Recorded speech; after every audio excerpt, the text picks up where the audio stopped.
गणपती बाप्पा मोरया. चला तर मग सगळ्यांकडे आता गणपती बसण्याचे दिवस आलेले आहे.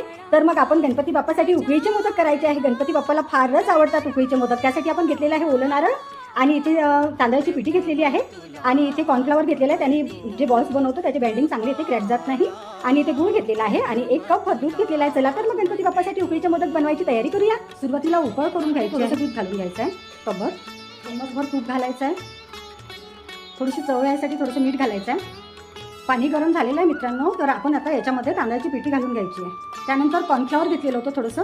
ते कॉर्नफ्लॉवर किंवा तुम्ही साबुदाण्याचं पीठ पण घालू शकता. त्याची मस्तपैकी उकळ काढून घेऊया. वाफ येऊ द्यायची आहे. 5 मिनिटासाठी झाकून ठेवूया.